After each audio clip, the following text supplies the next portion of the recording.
నాగుల మీరా గారు మనతో ఉన్నారు. సో ఇక్కడ ఉత్సవాలు ఎలా జరుగుతున్నాయో, ఏర్పాట్లు ఎలా ఉన్నాయో అడిగి తెలుసుకుందాం. సార్ చెప్పండి, ఇక్కడ ఎవ్రీ ఇయర్ వస్తూ ఉంటారా? ఎలా ఏర్పాటు చేశారు? ఇప్పుడు ఎలా ఉంది? ప్రతి సంవత్సరం వస్తూ ఉన్నాం. దేవిని ఉమా గారు మంత్రిగా ఎమ్మెల్యేగా ఉన్నప్పుడు కూడా మమ్మల్ని అందరినీ కూడా ఇక్కడికి రమ్మంటాం. ఇక్కడ ఏర్పాట్లు కూడా స్థానికంగా ఉన్నటువంటి సీతారామయ్య గారు కానీ అట్లాగే ఉమా గారు కానీ ఏర్పాట్లు పర్యవేక్షించడం కూడా మా అదృష్టంగా భావిస్తూ ఉన్నాను. 427 సంవత్సరాల నుంచి ఈ ఉరుసు అతి ఘనంగా.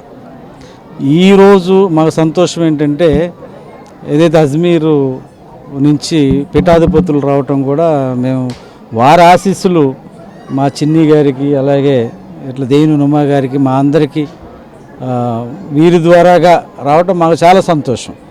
ఎందుకంటే ఇక్కడ నిత్య అన్నదానం చేయటం కానివ్వండి, అంతేకాకుండా మన సోదరుడు చెప్పినట్టు మత సామరస్యానికి ప్రతీకగా అసలు ఇస్లాం అంటేనే శాంతి సమానత్వం.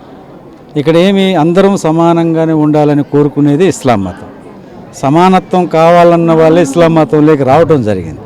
కాబట్టి ఇస్లాం మతం గురించి అందరికీ తెలిసినా తెలియకపోయినా దర్గాల దగ్గరికి మాత్రం ముఖ్యంగా ఎక్కువ శాతం హిందూ సోదరులు కూడా వచ్చి మాతో కలిసి మా ప్రార్థనలో పాలు పంచుకోవటం, అలాగే నిత్యగా వేలాది మందికి ఇక్కడ అన్నదానం చేయడం, ఈరోజు లక్షలాది మందికి అన్నదానం చేయటం అనేది చాలా అంటే ఆ బాబా వారి ఆశీస్సులతోటి మేము ఒకటే కోరుకుంటున్నాం. ఇవాళ రాష్ట్రానికి మంచి జరగాలి, రాష్ట్ర ప్రజలు బాగుండాలి, రాష్ట్రం బాగుండాలి.